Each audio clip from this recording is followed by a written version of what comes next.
ये परवीन साहिबा का कमरा है, आप यहाँ इंतजार कीजिए।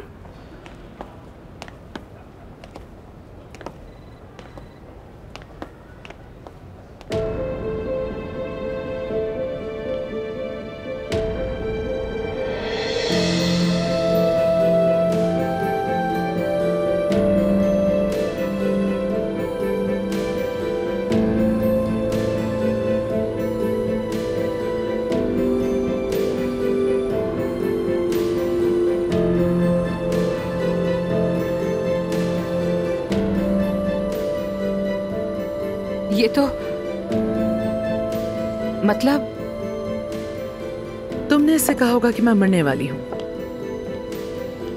और कोई चारा ही नहीं था, वरना ये आती ही नहीं। हिम्मत कैसे हुई तुम्हारी? इसका जवाब देना पड़ेगा तुम्हें, छोड़ूंगी नहीं मैं तुम्हें। इसका कसूर नहीं, मैंने इससे कहा था कि तुम्हें हर हाल में लेकर आए।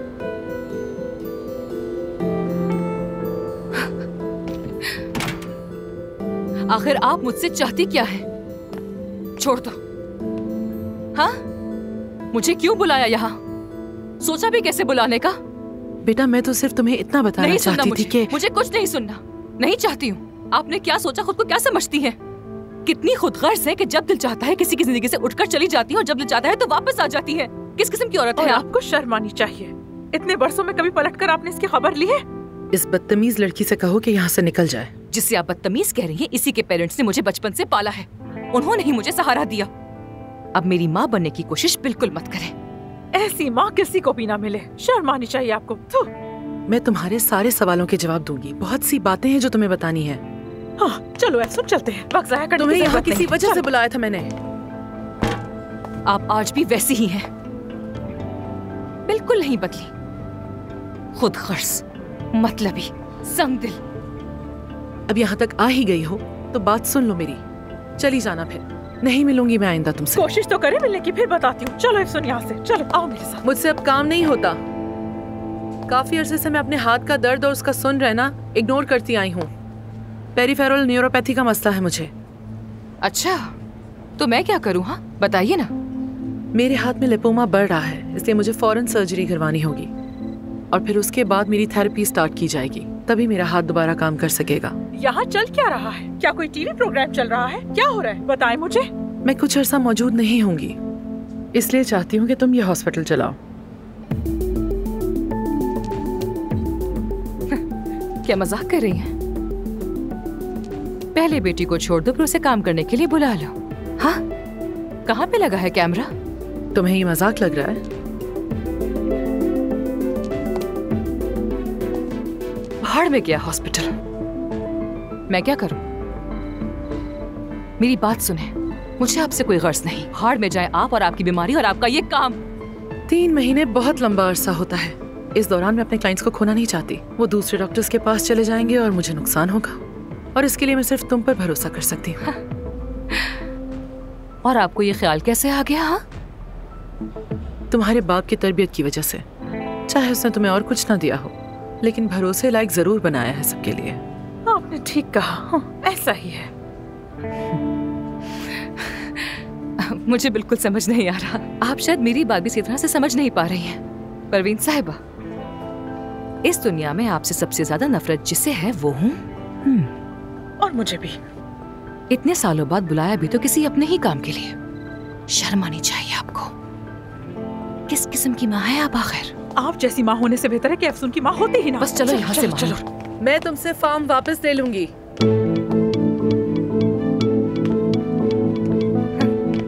क्या कहा?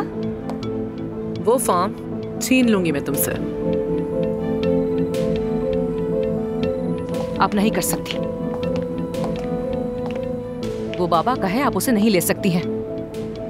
वो फार्म बाबा की जिंदगी है। हमारे मुलाजिम, हमारे घोड़े सब उससे जुड़े हैं। मैं जुड़ी हूँ। आपको फर्क नहीं पड़ता, लेकिन मुझे पड़ता है। वो फार्म हमने अपने हाथों से बनाया है। बाबा की मेहनत लगी है। आप उनके साथ ऐसा नहीं कर सकती हैं। ये बताओ कि आज के दौर में कौन सी औरत है जो तलाक के बाद भी 20 साल तक अपना फार्म अपने एक्स हस्बैंड को दिए रखेगी? कौन है ऐसी? अगर तुम अपने बाप को थोड़ा सा भी जानती हो तो उसके पास तो फूटी कौड़ी भी नहीं थी। यकीन नहीं आता। या तो तुम हॉस्पिटल को संभालोगी या फिर ऐसा करो कि उस फार्म को भूल जाओ। आखिर मैं अपनी बेटी पर इतनी मेहरबानी क्यों करूं जो मेरी 3 महीने भी मदद नहीं कर सकती, है ना? कर्जदार हो मेरे तुम और तुम्हारा बाप दोनों। देखो तो, बेशर्मी की हद है। यानी कि लोग ठीक कहते थे। आपका फार्म आपको मुबारक हो। हॉस्पिटल और आप दोनों भाड़ में जाए। क्या ऐसे इसीलिए बुलाया था आपने? बेटी है वो आपकी बेटी। आखिर किस तरह की माँ है आप? सुन, रुको।